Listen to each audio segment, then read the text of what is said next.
बिहार में चुनावी शोर के बीच केंद्रीय मंत्री ललन सिंह की मुश्किलें अब बढ़ गई है। जहां केंद्रीय मंत्री ललन सिंह पर निर्वाचन आयोग ने मामला दर्ज किया है, पटना निर्वाचन अधिकारी ने ललन सिंह पर केस दर्ज कराया है और ये मामला ललन सिंह के एक वीडियो से जुड़ा हुआ है, जिसमें कथित तौर पर उन पर वोटरों पर विवादित बयान देने के आरोप लग रहे हैं। ललन सिंह का ये वीडियो आरजेडी ने पोस्ट किया था, जिस पर अब केस दर्ज किया गया है।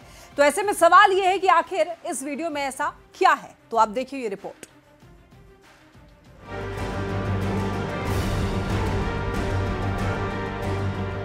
अनंत सिंह के जेल जाने के बाद केंद्रीय मंत्री ललन सिंह ने मोकामा में प्रचार प्रसार का जिम्मा संभाला, लेकिन पहले चरण के मतदान के आखिरी दिन चुनाव प्रचार के दौरान ललन सिंह के एक बयान ने उनकी मुश्किल बढ़ा दी है। सोशल मीडिया पर उनका एक बयान जमकर वायरल हो रहा है, जिनमें उन पर कथित तौर पर वोटर्स को लेकर विवादास्पद टिप्पणी करने का आरोप लग रहा है।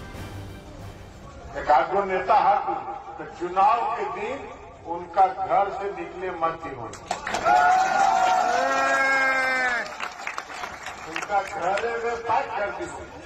आप बहुत अगर हाथ जोड़तू तो कही हो कि तू चला हमनी के साथ अपन वोट गिरावा और आके घर में।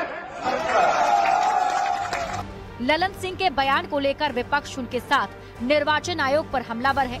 निर्वाचन आयोग को निरंकुश बताते हुए ललन सिंह पर आचार संहिता के उल्लंघन के आरोप में कार्रवाई की मांग कर रहा है। तो सीधा कहता हूं कि चुनाव आयोग आप हैं कहां? आप हैं भी या नहीं भी नहीं है।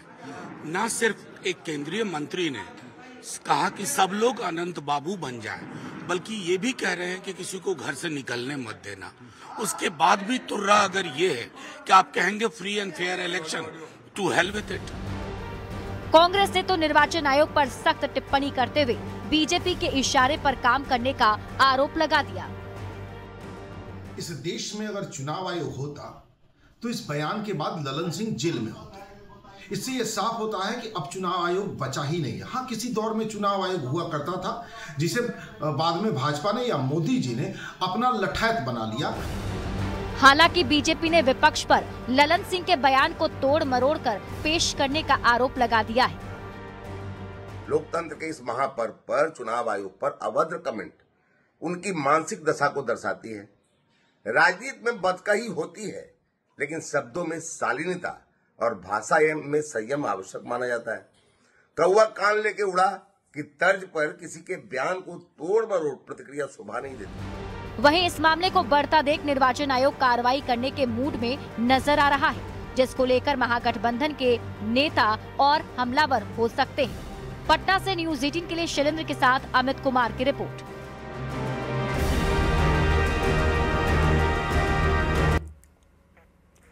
ललन सिंह का वीडियो वायरल होने के बाद सियासी गलियारे में संग्राम छिड़ा हुआ है। दोनों ओर से वार पलटवार हो रहा है।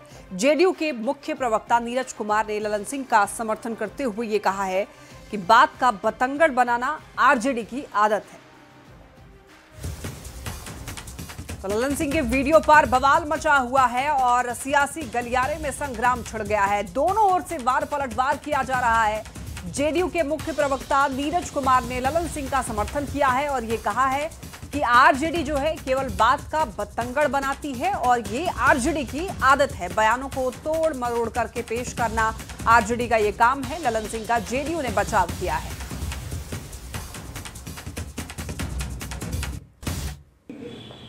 पर कानून के तहत कार्रवाई हुई, कोई बचाव नहीं हुआ।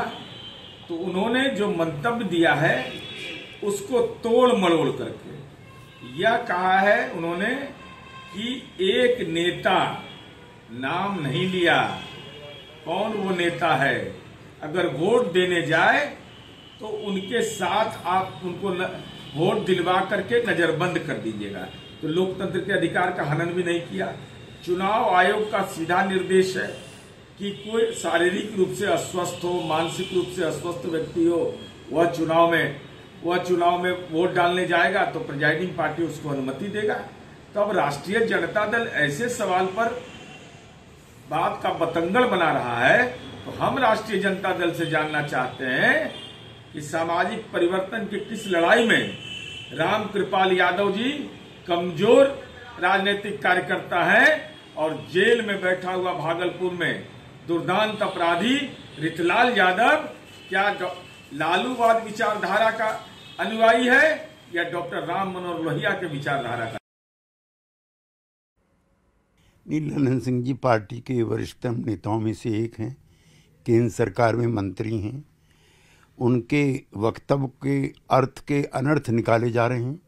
यद्यपि कानून सम्मत जो भी प्रश्न उनके सामने आएंगे वो उसका उत्तरदायित्व के साथ जवाब देंगे।